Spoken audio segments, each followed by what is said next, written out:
పవన్ కళ్యాణ్ గారు ఉన్న కోర్ట్ సీన్స్లో కాకుండా బయట ఉన్న సీన్స్లో ప్రతి ఒక్క దానిలో మీరు ఉన్నారు. అవునమ్మా. అంత మంచి ఇంపార్టెంట్ రోల్ మీకు ఎవరు అంటే అదే అవకాశం వచ్చిందా లేకపోతే ఎలా వచ్చింది? లేదమ్మా, చాలామందిని చూశారు.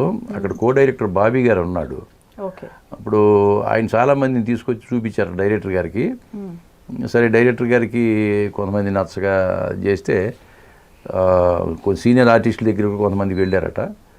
ఆ తర్వాత మరి ఏమనిపించిందేమో వాళ్ళు సజెషన్ చేశారు వీళ్ళు, అంటే రాజ్యంలో చేసిన వ్యక్తి ఉన్నాడు సమ్మిట్ గాంధీ అని, అతను ట్రై చేయొచ్చు కదా అని డైరెక్టర్ గారికి చూపించారు నా ఫోటో. అది ఓకే. దిల్ రాజు గారు కూడా చూశారట. చూసి ఇతను ఓకే చేయండి అని చెప్పాను దిల్ రాజు గారును, వేణు శ్రీరామ్ గారు. అప్పుడు బాబీ గారు నాకు ఫోన్ చేశాడు. నేను గుంటూరు నాటకం వేయటానికి వెళ్ళాను. నేను జయప్రకాష్ రెడ్డి గారు ఉన్నాడు కదా, జయప్రకాష్ ఆర్టిస్టు, ఆయన నాకు ఫ్రెండు. ఆయన ప్రతి సెకండ్ సండే నాటకాలు పెట్టేవాళ్ళు గుంటూరులో. ఆ రోజు నా నాటకం పెట్టాడు సండే పూట. నేను అక్కడికి వెళితే ఆయన ఫోన్ చేశాడు నాకు, బాబీ గారు ఎక్కడున్నారంటే గుంటూరులో నాటకం వేయటానికి వచ్చాను సార్ అంటే, ఎప్పుడు వస్తారంటే వాళ్ళు బయలుదేరి వచ్చేస్తామండి అన్న. రేపు రాగానే 10 గంటలకి రండి, పవన్ కళ్యాణ్ గారి సినిమాలో మీకు మంచి వేషం ఒకటి ఉంది అనుకుంటున్నాము, మా డైరెక్టర్ గారు చూస్తా అంటున్నారు అంటేను, సార్ పొరపాటు మిస్ కానివ్వకండి, ఎప్పటి నుంచో నా కోరిక ఆయనతో కలిపి ఒక్క సీన్ అన్న చేయాలన్న కోరిక అని చెప్తే, సర్లే నెక్స్ట్ డే వచ్చిన తర్వాత నేను 10 గంటలకు వెళ్ళాను ఆఫీస్కి. ఆయన తీసుకెళ్ళి వేణు శ్రీరామ్ గారికి పరిచయం చేశారు. వేణు శ్రీరామ్ గారు మంచి వేషం ఇచ్చి నాకు మంచి బ్రేక్ ఇచ్చారమ్మా. దిల్ రాజు గారు కూడా. అయితే ఆల్మోస్ట్ 20 రోజుల పైన షూట్ చేశారు పవన్ కళ్యాణ్. 20 డేస్ చేశానమ్మా, 20 డేస్. కానీ ఎందుకు మీరు ఒక్క మాట కూడా పర్సనల్గా మాట్లాడలేకపోయారు ఆయనతో? నేను మాట్లాడలేకపోయానంటే, ఎందుకంటే పెద్ద ఆర్టిస్టులు వాళ్ళకు ఉన్న ఫాలోయింగ్ మామూలుగా ఉండదు. పైగా ఆయన ఏమో పొలిటికల్ సైడ్ ఉన్నారు, అనేక రకమైన ఉంటాయి వాళ్ళకి, ఒత్తిళ్ళు ఉంటాయి. మనం వెళ్ళి నేను సోన్స్ అండి మా ఊరుండి నేను చేశానండి అక్కడ చేశాను నేను చెప్పుకున్నాం అనుకోండి, వాళ్ళకి వినటానికి పాపం వింటారు కానీ అయిష్టంగా వింటారు. ఏదైనా ఇష్టంగా ఆయన అడిగితే మనం చెప్పొచ్చు, కానీ లేకుండా మనంతరం మనం వెళ్ళి చెప్పడం బాగోదనేది నాకు ఇష్టం ఉండదమ్మా.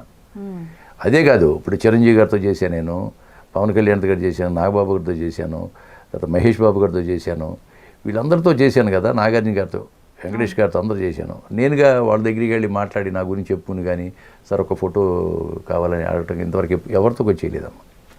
చేయలేదు. ఏ ఆఫీస్ కూడా వెళ్ళి నేను నాకు వేషం ఏముండని ఎవరిని కూడా ఎప్పుడు అడగలేదు. అంతే, రాజ్యంలో కూడా పిలిచి ఇచ్చారు. కేఎల్ ప్రసాద్ గారని రైటర్ ఆయన పిలిపించి విజేంద్ర ప్రసాద్ గారు పరిచయం చేశారు. ఆ విధంగా అది ఓకే అయింది. ఆ తర్వాత ఎవరైనా నన్ను పిలిస్తే వెళ్ళటం తప్పితే నేనుగా వెళ్ళి ఆఫీస్కి వెళ్ళి ఇంతవరకు అడగలేదు. ఏ హీరోతో కూడా ఒక ఫోటో కూడా లేదు నాకు చెప్పాలంటే. సీన్సే ఉన్నాయి మంచి మంచి సీన్సే చేస్తున్నప్పుడు ఇంకా ఫోటోలు పెట్టుకుని ఏం చేస్తాము. వకీల్ సాబ్ సినిమాలో పవన్ కళ్యాణ్ గారికి మందు తీసుకురావటానికి ఆల్మోస్ట్ 1 డే అంతా పరిగెత్తారు కదా? ఒక హాఫ్ డే వర్క్ చేశారమ్మా. అదే లింగంపల్లి ఒక హాఫ్ డే. హాఫ్ డే అంటే ఇంకెంతసేపు ఉంటుందో అనుకున్నాను. అంతా కలిపి ఒక 5 సెకండ్స్ 6 సెకండ్స్. కానీ హాఫ్ డే మాత్రం పరిగెత్తించారు. మాకు వినోద్ గారు డిఓపి, వినోద్ గారు నేను పరిగెత్తుండే చూసి పిలిచి, గాంధీ గారు అసలు ఏమిటి మీ ఏజ్ ఎంత అన్నాడు ఆయన. ఒరిజినల్ ఏజ్ చెప్పనా సార్, సినిమా ఏజ్ చెప్పనా? 7 బదులు ఉన్నాయి అన్నాడు. 7 బదులు ఉన్నాయి సార్ అని చెప్పాను.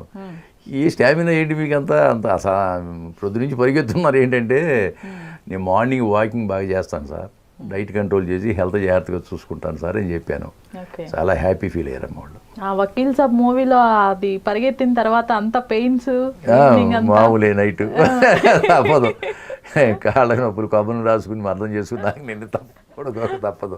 అట్లా ఇంకా ఏ మూవీస్కైనా బాగా ఫిజికల్గా స్ట్రెయిన్ అయ్యారా?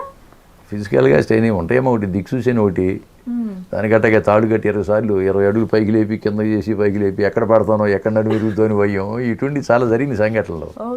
కానీ ధైర్యంగా చేస్తాను, నేను భయపడను. మొన్న కూడా చీరాల్లో శాసనసభ అని సినిమా చేయడానికి వెళ్ళాను, మొన్న చేసి వచ్చాను. సరే షాపింగ్కి వెళ్దామని క్లాత్ షాప్కి వెళితే అక్కడ కూడా ఈ పిల్లలు విపరీతంగా ఈ సేల్ గార్డ్స్ వకీల్ సాబ్ అనుకుంటారు, రాజన్ అనుకుంటారు, ఫోటోలు గీటోలు బాగా బయటికి వెళ్తే విపరీతం ఫోటోలు దిగుతుంటారు. మనకు అది ఒక రకమైన సంతోషం, దానికోసమే కదా కష్టపడేది. అదే గుర్తింపు, సొసైటీలో గుర్తింపు కోసమే కదా కష్టపడేది.